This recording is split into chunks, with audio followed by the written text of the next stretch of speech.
Eh bien bonjour, aujourd'hui, amis youtubeurs, youtubeuses, je vais vous présenter la mini pelle, la sauterelle de chez Bachalu. Comme je vais vous le faire voir, si on peut le voir sur l'étiquette, le chargeur plus, voilà. C'est la M72, 900 kg à l'arrachement, et elle est commercialisée sous le nom de soubrette. Soubrette, moi j'habite en Creuse, et je l'ai acheté à Limoges, dans les établissements Milmat. Ils le commercialisent sous le nom de soubrette, parce qu'ils achètent tout le cadre non monté, ils le montent eux-mêmes, ils n'ont pas le droit de la commercialiser sous le nom de sauterelle. Alors voilà. Ici, c'est pas celle qui est tournante, elle est montée sur châssis fixe. Par contre, c'est de la très très bonne ferraille, rien à dire là-dessus, la solidité, 8 mm d'épaisseur, du double fond en 8 mm d'épaisseur, c'est pas du fer à ferrer les ânes.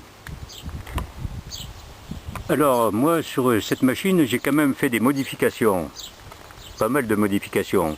Première modification que j'ai fait, c'est les dents du godet. J'avais un godet de 30 qui était fourni là, et un gros godet de terrassement de 80 cm là, pour charger directement sur le bras. Alors les dents qui étaient sur les godets là, moi vous voyez il y a vraiment de belles dents, mais à l'origine c'était vraiment de la vulgaire ferraille et qui ne dépassait que de à peine 2 cm, et ils ont été très très vite usés dans la pierre, elles n'ont même pas tenu le choc. Alors, petite pause, je vais vous faire voir les dents d'origine. Alors, nous revoici, et voici la dent d'origine. Vous voyez, elle dépassait, voilà, à peine de 2 cm. Vous voyez, voilà. Et moi j'ai refait les dents avec de l'acier ultra trempé. En fait c'est un morceau de... Attendez, je vais faire une petite coupure là aussi. Alors voilà, j'ai taillé des dents dans de l'acier, dans de l'Ardox 400. En fait c'est la lame d'usure de godet de pelleteuse, de grosses pelleteuses. Par contre, pour tailler les dents, j'aime mieux vous dire que les disques à tronçonner, ça me les a bien eu. Hein. C'est très difficile. Enfin, le plus dur encore, ça a été de tailler les dents, d'enlever les dents d'origine. Ça, pour moi, ça a été le plus difficile. Et cet acier là, l'Ardox là, je l'ai trouvé moi ici à Guéret, j'habite à Guéret dans la Creuse, chez un fabricant un réparateur de pelleteuses qui s'appelle Hydroland. Ils ont été très très sympathiques. Ils m'ont vendu un bout de 60 cm de long pour 30 €. Vous voyez, c'est pas la ruine. Hein. Franchement, ils ont été très très très sympathiques sur ce coup-là. Alors ça c'est la première modification. La deuxième modification, moi j'ai augmenté un petit peu la lame pour pousser la terre. Vous voyez là, ici j'ai remis une bande de ferraille au-dessus. Moi c'est d'origine, hein. Elle est vraiment solide, elle est en 8 mm d'épaisseur. Mais par contre elle n'était pas très haute, alors moi je l'ai augmentée en hauteur, et ce qui me permet de pousser beaucoup plus de terre. petite coupe. Alors il s'agit de ma première vidéo, alors je n'ai pas trop l'habitude, j'avais oublié mon mètre. Alors la lame, moi je l'ai augmentée de 8 cm.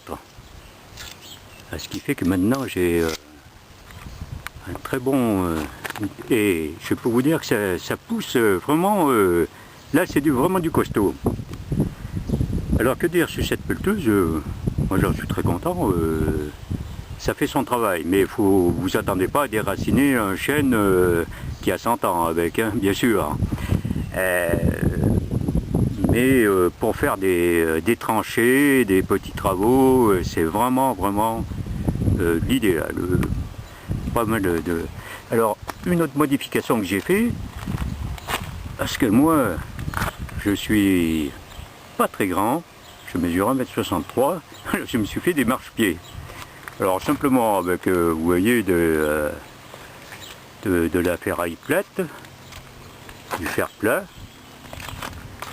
J'ai percé les tôles ici, taraudé, et c'est du fer plat de 50 mm.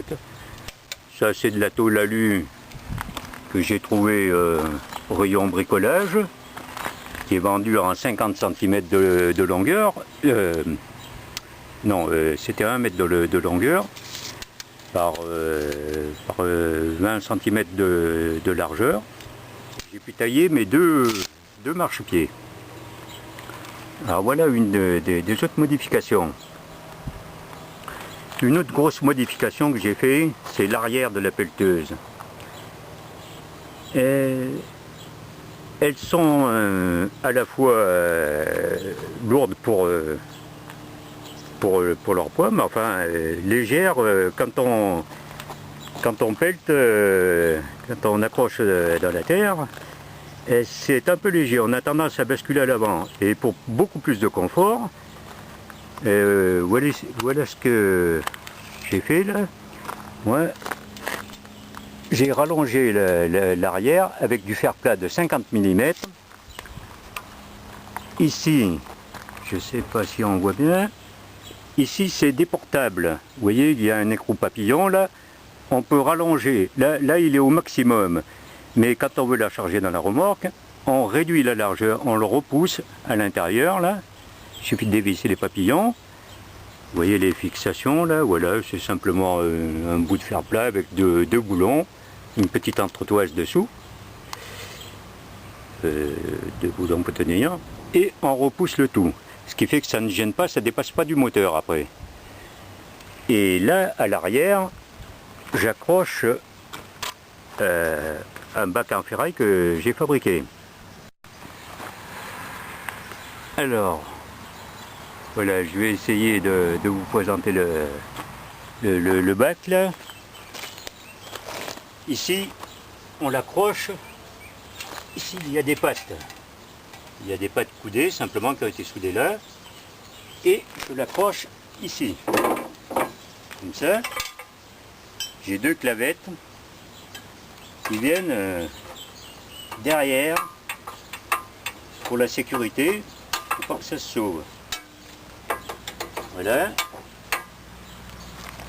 Voilà. En fait, voici le bac accroché. Tout à l'heure, je l'avais accroché en haut. C'est en bas qui s'accroche. Voilà, les clavettes là, ici, pour la sécurité, simplement. Pour tenir, vous voyez, juste pour pas qu'il sauve à l'arrière, ou des fois, si ça saute, si ça saute pour une raison ou pour une autre, ici, ça ne peut pas ressortir. Alors là, ce bac là, il est fait avec du fer qui mesure 1 cm, un peu plus d'1 cm d'épaisseur. Si vous avez quelque part chez vous un agriculteur qui possède des bandages de roues, c'est des bandages de roues de charrette. Rien que par lui-même, le bac à vide déjà, il fait 30 kg. Alors, vous voyez déjà, ça met pas mal de poids. Alors, une question a été posée par certains qui possédaient des mini-pelleteuses comme ça. Quel poids est-ce qu'on doit mettre derrière, à l'arrière? Eh bien moi je mets 50 kg et 50 kg c'est suffisant. et on a un confort, c'est vraiment l'idéal. Le confort à porter avec les 50 kg, il n'y a aucun souci. Cette pétule était fournie aussi avec des chenilles, c'était pas les chenilles d'origine, c'est les plus larges. Elle a été montée avec des chenilles de 18 cm de largeur. Alors voici, vous voyez, elles font 18 cm de largeur et c'est vraiment du costaud. Il n'y a aucun souci sur ça. Autre modification que j'ai fait dès le départ, simplement pour tenir les tuyaux, là vous voyez, là ici, là ces tuyaux là, parce qu'ils ont porté sur le vérin ici, ils se sont coincés dans le vérin et j'ai failli bien les bousiller. D'ailleurs j'ai esquinté un peu les tuyaux. Alors voilà, j'ai simplement fait une patte en ferraille de l'autre côté avec un morceau d'élastique qui me le tient en hauteur. Bon là j'avais mis simplement un cache. Vous voyez, c'est le cache d'une boule d'attelage de voiture. Mais bon, il n'y en a plus besoin. Maintenant, il y a ça. Et j'en ai même remis un ici, là, pour tenir ici. Il ne faut pas que ça vienne cogner dans la ferraille. Parce que ça, c'était un petit peu... Bon, c'est pour défaire le bras quand on veut mettre le gros godet chargeur. On enlève le premier bras. Et on le fixe ici. C'est pour ça que c'est démontable là. Voilà, parmi toutes les modifications, déjà les plus importantes, mais il y en a encore une beaucoup plus importante une modification. Je vais vous la faire voir. En fait, voilà, la modification que j'ai fait, j'ai changé les deux vérins. Ici sur le balancier et ici ce vérin là qui à l'origine fait le tube, le gros tube là, que l'on voit ici là, ce gros tube là, à l'origine il fait 50, voilà, 50 mm et la tige fait 25 mm. J'ai eu de la chance, moi, de pouvoir trouver des vérins exactement de la même longueur. Et ici, le fût est de 60 mm au lieu de 50. Et la tige fait 30 mm. Et ce qui fait que j'ai démultiplié un petit peu la force d'après les calculs de là où j'ai acheté la ferraille Lardox, là, c'est la même entreprise, Hydroland à Guéret. D'après eux, j'arrive maintenant, non plus à 900 kg à l'arrachement, mais à peu près 1,2 tonne. Et c'est le jour et la nuit, là. Par contre, parce que quand je pelletais, là, ici, assez profondément dans le tuf, si je tombais un peu dans la pierre, le vérin avait tendance à faire à moigner un peu. Et là, aucun souci, pas de problème. Là maintenant, ça y arrache sans effort. Alors pour mes vérins là, le petit truc c'est que ici la tige étant plus grosse, là, ici, moi j'ai des goupilles de 20 mm. C'est le modèle 2018, mais j'en suis encore à la goupille de 20 mm. Oui, 2018, oui.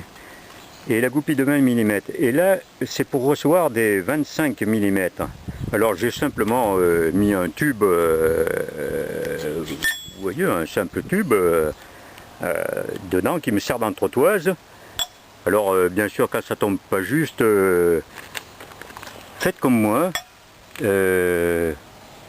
vous coupez dans le sens de la longueur, vous le rétrécissez et puis vous ressoudez, voilà. Et c'est simplement, vous adaptez votre tube à la grosseur du trou, c'est tout. Voilà. Et alors, autre fabrication, là ce ne sont plus des modifications, c'est la fabrication d'un godet, un godet de 19 cm. 19 cm. Vous voyez, vous pouvez constater que c'est du fer de récupération, de la tôle de récupération, trouvée chez des ferrailleurs, pour pas trop cher. Mais un bon conseil, achetez-le en pièces détachées si vous n'êtes pas trop doué en soudure ou en mécanique et tout. C'est très difficile à fabriquer. Et ça m'a pas coûté très cher, mais le fer là ici pour faire les joues, c'est pas donné, c'est assez cher. Bon, ça m'a coûté moins cher que de l'acheter, mais quand même. Alors là, ici j'ai un godet de 19 et un autre tout petit, un godet de 15 cm pour faire dans les tranchées, les petites tranchées. Alors là, vous voyez, je n'ai pas de joue, mais je vais vous expliquer. Après, ici, j'ai ce qu'on appelle une dent ripper, pour creuser dans la pierre ou dans le tuf très dur. Vous voyez, une dent ripper. Et ici, une dent pour couper les racines des arbres. Vous voyez, ça vient comme ça, pour trancher les racines des arbres.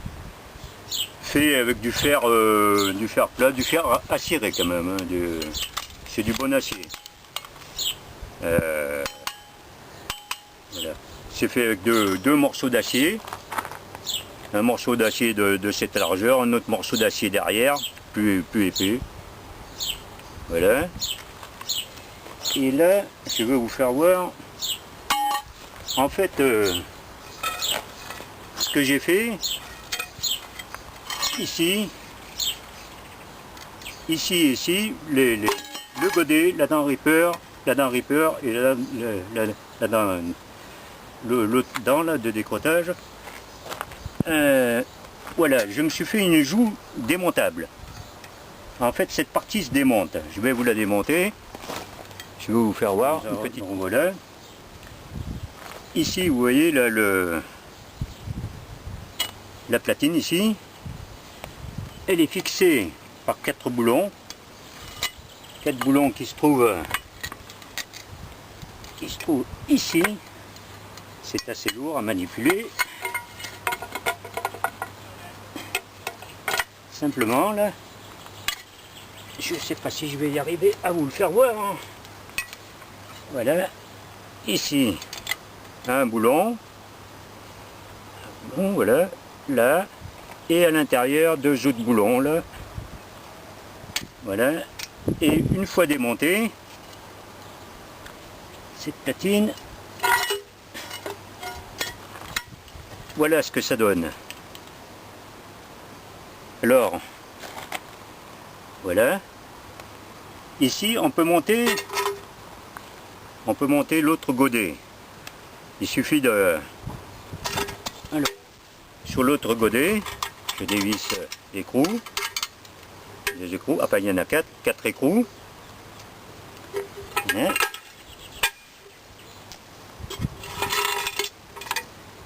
Ici, à l'intérieur, c'est cette partie démontable quand même. Vous voyez, je ne sais pas si on le voit bien, mais c'est sur une platine plate en ferraille. Et ici, je peux fixer ma platine comme ça. Voilà.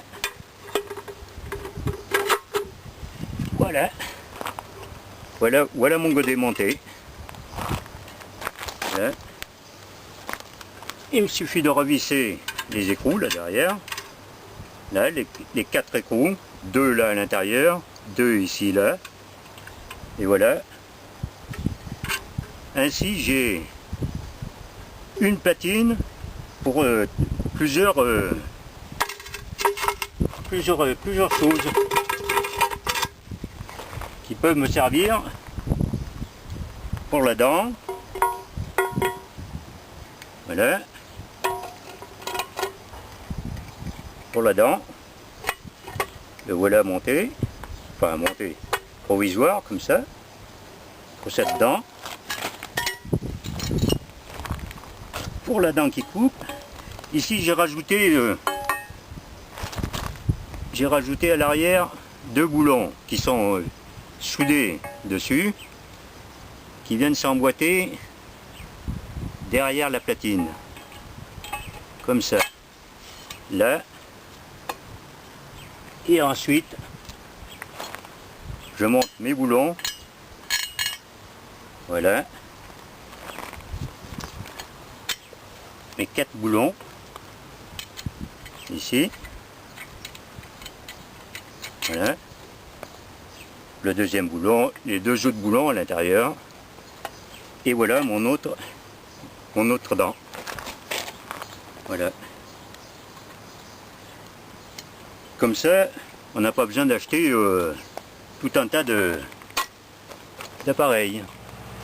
Oui, voilà, aussi je voulais vous dire 2 petits détails encore que j'ai fabriqué là-dessus pour sur la mini pelle là. Vous voyez sous l'aile, enfin l'aile, sur le côté là-bas, j'ai fait une boîte, une petite boîte à outils qui me sert pour mettre les clés, quelques goupilles de rechange, voilà. Je l'ai fixé là-bas dessous. Voilà, comme ça tient pas de place, ça ne me gêne pas. Et autre chose derrière la machine, voilà, je vais essayer de... Voilà, on le voit bien là. Ici, là, j'ai fixé un compteur d'heures. Comme ça, je pourrais savoir quand est-ce que je dois faire la vidange de mon moteur ou n'importe quoi. Ce compteur d'heures, là, je l'ai acheté chez un marchand de moto, de cycles, de moto. Et ça m'a coûté 25 €. Mais je crois que sur internet on les a même pour 12, 15 €, même, voire peut-être même moins cher. Alors il suffit il s'est fourni avec un câble, je crois à peu près d'1 mètre. Il suffit de le relier à la bougie. Je vais vous faire voir la bougie. Voilà, oula, c'est chaud. La bougie se trouve là-dessous. Alors ce fil là, il se termine par un tout petit... Bon, moi je l'ai protégé le câble. C'est un tout petit fil qui fait 3 mm de grosseur. Et il suffit de l'entourer autour du fil de la bougie. Et attention, sans dénuder le fil de la bougie. On l'entortille autour. On fait une dizaine de tours autour. Et puis pour le tenir, on met du Chatterton ou des Serflex électriques. Et l'électricité passe à travers le fil de la bougie. D'ailleurs, si vous ne me croyez pas, une fois le moteur démarré, si vous posez les doigts sur le fil de la bougie, vous verrez, vous ne recommencerez pas une deuxième fois. Moi je l'ai fait une fois, ça m'a servi de leçon, et il y a longtemps pourtant de ça, hein, mais je m'en suis souvenu. Alors l'électricité passe à travers le fil comme ça, et vous avez votre compteur d'heures. C'est pratique comme ça, il n'y a pas de problème. Autre chose, comme j'ai fait, vous voyez là, j'avais fait pour tenir le panier là derrière, là, comme je vous ai expliqué là, avec, moi il est démontable, enfin il vaut mieux qu'il soit démontable. Je peux le régler en longueur, comme je vous ai dit. Là je le sors pour mettre le contrepoids. Plus c'est sorti, moins vous avez besoin de mettre de poids à l'arrière. C'est pour ça qu'avec 50 kg, voire même 40 kg, c'est suffisant. Par contre, vous pouvez très bien le mettre au ras du moteur, mais mettez-le, si vous le faites à peu près fixe ou s'il n'est pas démontable, mettez-le de façon à ce que ça ne sorte pas du moteur, parce que quand vous le chargerez dans une remorque, quand vous chargerez la pelleteuse dans une remorque, ça ne gênera pas à l'arrière. Moi, je l'ai simplement fait des portables, mais bon, c'est pour une... Et autre chose, là, pour démarrer la pelleteuse, moi, c'était inversé, le truc, c'était par là, mais ça me gênait. Si si je le déporte pas, en fait la barre elle tombe pile en face, elle tombait pile en face du lanceur. Alors ce que j'ai fait, c'est vraiment ultra simple. Le lanceur, j'ai dévissé les 3 petites vis là qui se trouvent là, il y en a une là et deux autres à l'opposé. Il suffit de le dévisser et vous tournez tout votre lanceur. Et moi je l'ai tourné complètement de l'autre côté et là ça ne me gêne pas. Même si le panier là, ici, là, s'il est replié à fond, je peux démarrer la pelleteuse. Alors vous voyez là les écrous papillons, là aussi on voit celui du haut, là c'est le cadre du haut. Là ici il y a encore un écrou papillon, c'est des écrous de tondeuse à gazon que j'avais récupéré. Je ne sais pas si on le voit bien, on va peut-être le voir mieux de l'autre côté. Voilà. Dans le sens inverse, voilà, vous voyez, c'est des écrous papillons de tondeuse à gazon que j'ai récupéré. Alors, si on dévisse pour rentrer le cadre, ça rentre. J'ai coupé la ferraille de façon à ce que ça rentre d'une bonne dizaine de.